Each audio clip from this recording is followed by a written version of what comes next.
સર્વ બંધુઓને મારા નમસ્કાર.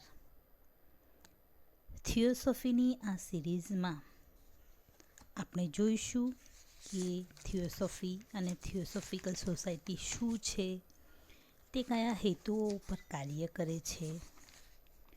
થિયોસોફી આપણને રોજબરોજના જીવનમાં કેવી રીતે ઉપયોગી થાય છે, કુદરતના જે નિયમો છે જેનાથી હજી પણ માનવજાત ઘણી અજાણ છે, તો એ નિયમો કયા છે, એ નિયમોનો ઉપયોગ કરીને આપણે આપણા વિકાસની પ્રક્રિયાને કેવી રીતે ઝડપી બનાવી શકીએ છીએ.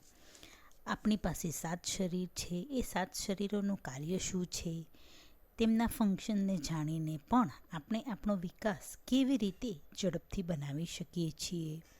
ઈશ્વર વિશેની રચના, ઈશ્વર વિશે થિયોસોફી શું કહે છે, પ્રેક્ટિકલ થિયોસોફી શું છે, શા માટે આ થિયોસોફિકલ સોસાયટીમાં આપણે જોડાવવું જોઈએ, એની અગત્યતા શું છે, જગતના અલગ અલગ ધર્મો વિશે થિયોસોફીની શું માન્યતા છે, એવા અનેક વિષયો ઉપર આજની આ સિરીઝથી આપણે ચર્ચા કરીશું. તો આજની આ સિરીઝમાં આપણે સૌ પ્રથમ જોઈએ કે થિયોસોફી અને થિયોસોફિકલ સોસાયટીની સ્થાપનાનો ઇતિહાસ.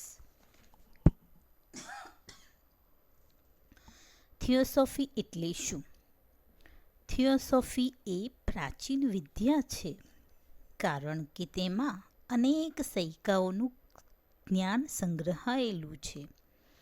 થિયોસ અને સોફિયા બે ગ્રીક ભાષાના શબ્દો મળીને બનેલો એક શબ્દ છે, જેનો અર્થ થાય છે દૈવી ડહાપણ અથવા તો બ્રહ્મવિદ્યા. ઈસવીસન 3જી સદીમાં આ શબ્દનો ઉપયોગ થતો હતો. થિયોસોફી એ જીવન જીવવાની સનાતન વિદ્યા છે. એની સમજ મેળવનાર માણસ પોતાના ધર્મને કે સંપ્રદાયને વધારે સારી રીતે સમજી શકે છે. થિયોસોફીનું તત્વજ્ઞાન સત્યને કોઈ પણ ધર્મ કરતાં મહાન ગણે છે. એ સત્યનું અન્વેષણ સતત રીતે કર્યા જ કરવાનું છે, કારણ કે એ દ્વારા જીવનનો મહાન હેતુ વધુ સ્પષ્ટ થાય છે. થિયોસોફીની બુદ્ધિગમ્ય પવિત્ર વિચારસરણી માનવ જીવનની અનેક સમસ્યાઓ હલ કરવામાં ઉપયોગી થઈ પડે છે. થિયોસોફી એ યુનાની શબ્દ છે, થિયોસ એન્ડ સોફિયા. થિયોસ એટલે ઈશ્વર અને સોફિયા એટલે જ્ઞાન.